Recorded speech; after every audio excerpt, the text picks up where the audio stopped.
But, Mr. Speaker, I also have to raise this.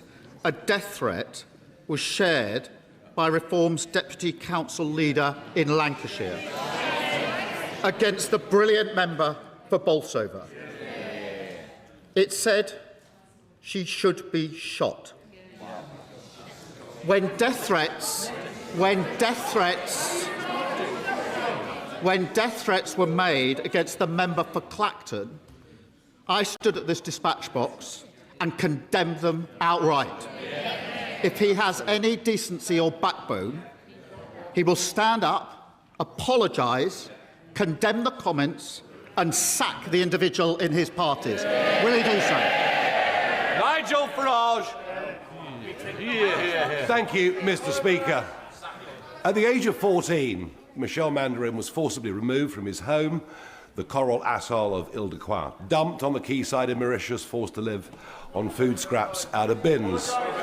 He has resettled those islands and yet now faces a removal order from yet another Labour government.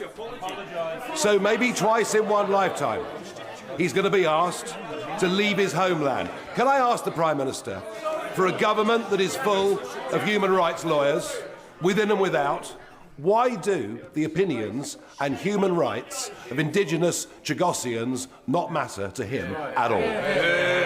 Prime Minister.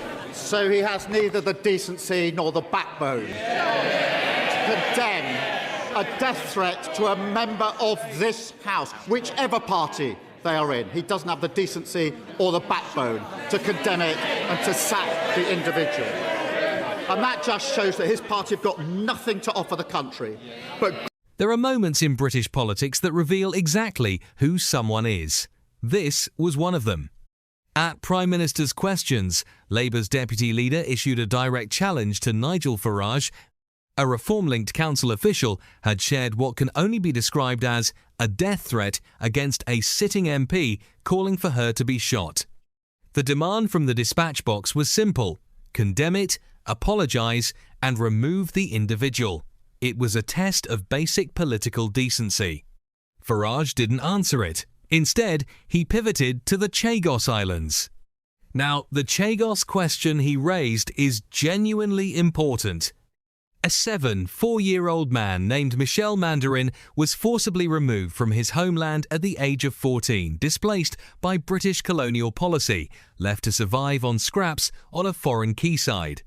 And now, decades later, he faces another removal order under a Labour government. That is a real human injustice, and it deserves serious scrutiny. But here's what Farage understood in that chamber. Deflection is a political weapon.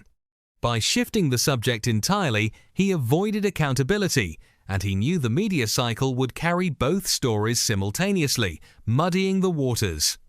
The problem for Reform is that this move has a cost. Voters watching at home saw a party leader refuse to condemn violence against a female MP. That's not an image any serious political movement can afford, especially one trying to position itself as a government in waiting. For ordinary British people, this matters beyond the drama.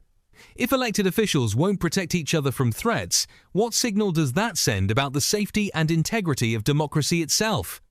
Farage gambled that Chagos would overshadow the death threat story. Whether he was right, that's now up to the British public to decide.